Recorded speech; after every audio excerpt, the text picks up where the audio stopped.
winners? Let the pros show you how to make money. General Manager Al DeMarco, a regular contributor on Fox Sports, MSNBC, and Comcast Sports TV, brings over 25 years of handicapping experience to the table. CEO Steve Budin, the author of Bets, Drugs, and Rock and Roll, is the man responsible for creating the online betting industry. Together, they lead PickNation.com, your number one source for winners. 2 weekends ago, we saw 8 road favorites go 7-1 straight up and against the spread. Average winning margin, 26 points a game. But this being the NFL, you knew that type of prosperity for the Chalks wasn't going to last. So naturally, last weekend, we had 5 double-digit underdogs go 4-1 against the spread. One of them winning outright as Carolina shocked Arizona.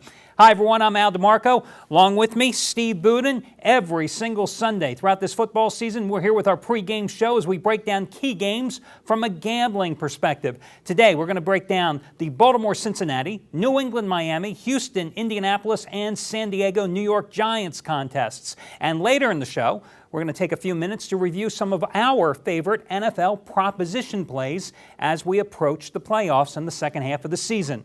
Well, when the dust finally settled on week number 8, the Dogs last weekend went 8-5 ATS overall, 1 week after the favorites had covered 9 out of 13 games. But that's the cyclical nature of the NFL, guys. In weeks 5 and 6, the Dogs went 17-11 against the spread. In weeks 3 and 4, the favorites went 21-9. Bottom line, on the year, the favorites are just 6 games over 500 at 61-55. And road teams, surprisingly, a little bit better at 62-54, 8 games over the 500 mark. But you know, Steve, the most overwhelming moneymaker continues to be straight-up winners. And what I mean by that is if you just pick the straight-up winner of the game, they cover the spread. Last week, 10-3 against the spread. On the season, 97-19 year-to-date against the spread. 97-19. That is just amazing. I mean, a 12-year-old could sit there and go, I think this team's going to win. Boom. Cash him in Vegas. I mean, if he's right. If he's right. I mean, but it's just been a phenomenal thing. Now, the first game we're going to break down today is Baltimore-Cincinnati. Of course, Baltimore, the slight road favorite here. Bengals coming off the bye, and of course, they won the first meeting 17-14 as the big road dog. What do you think? Can magic repeat itself? You know, I remember the first time they played, actually, I had the Bengals. I gave them away on the show here as a free pick. They were Ravens were 8-point favorites. I thought the Bengals would come back at the end. Ocho Cinco Palmer, little backdoor cover. They turned out to win the game outright. But now they come back for round 2 in Cincy, and you can be sure of one thing. The Ravens, who just got their swagger back, completely destroying the undefeated Broncos last week, are going to bring the noise. Remember, football, it's a violent sport. And these Ravens are among the most violent teams in the league. And you can tell I like that. You know, Palmer, he's doing good this year. He's healthy. He's passing the ball well. But I got to give the edge to Flacco, who seems to be having a Pro Bowl year here in his second year. Look, here comes the warnings. Cue the disclaimer. This is not a special release for me. It's just a free pick. But I like the Baltimore Ravens here. I'm going to suggest you buy down the hook, whether you get it at 3 or 3.5.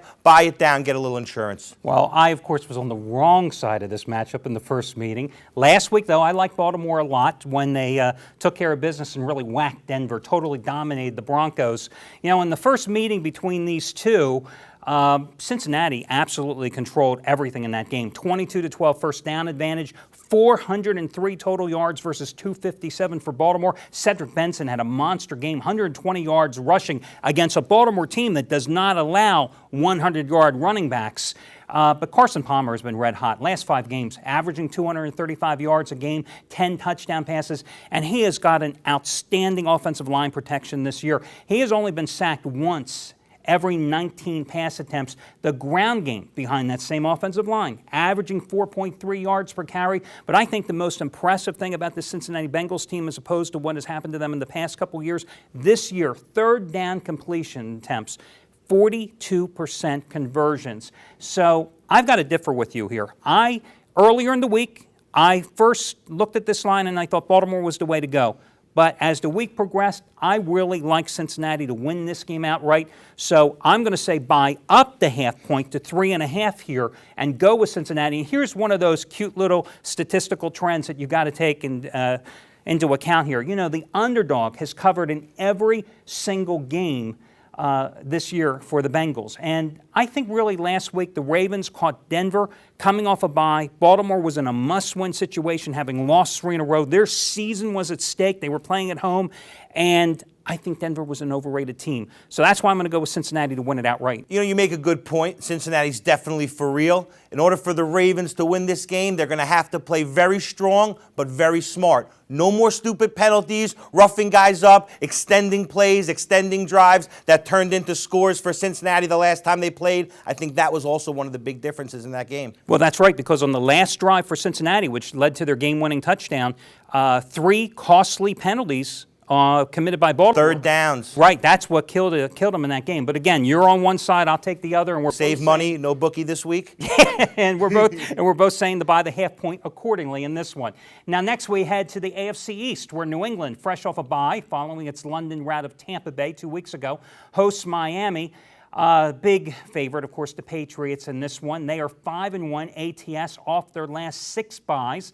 You know, they have beaten the hell out of Tennessee and Tampa the last 2 weeks, 94-7. And Tom Brady, well, after a slow start this season, Tom Brady is starting to look like the Tom Brady pre-knee surgery. 68% completions, 288 yards average, 13 TDs versus only 2 interceptions in his last 5 games. And this week, he is taking on the number 21 pass defense in the league and a Miami secondary that has 2 rookie cornerbacks. Miami very fortunate to beat the Jets last week. I mean, they were totally outplayed. If you look at the stat sheet, they had 104 total yards. 2 kickoff returns, remember? That's what gave them the game by Ted Ginn. The Jets had 378 total yards in that contest. And Chad Henne, last week at New York, it was his first road start, 12 for 21, 112 yards, and he was sacked 5 times by the Jets. And now this week, he's going to take on the number 5 pass defense in the league. I'm more than willing to lay the big points with New England here because I think Miami was extremely fortunate to even win that game last week at New York. Well, you know, you got to love Belichick coming off of a bye week with an extra week to prepare. He's probably the best in the business at that, except for maybe Parcells and Sperano. Guys, let's face it, the Patriots, they're probably going to win this game. But if you wanted to know that, you could watch Chris, Jimmy, and Gaptooth. The reason why you watch me and Al is to find out who will cover. And will the Patriots cover this 11-point spread? I say no way. The Dolphins, they went into New York, a hostile environment, won that game. Very impressive to me. Now they come into New England, which has treated them well in the past, especially against the spread. And I think they don't win this game, but they get the cover. Well, I'll tell you, I saw Mark Sanchez, the rookie quarterback for the Jets, carve up that secondary. And if he can, Brady to Wes Welker and to Randy Moss, I think this is a blowout, the 3rd straight one for New England. So we're on the different side of this one, but we will see next week. And guys, we're going to take a short break here. And when we come back, Steve and I are going to be talking about some of our favorite NFL proposition plays as we approach the second half of the season.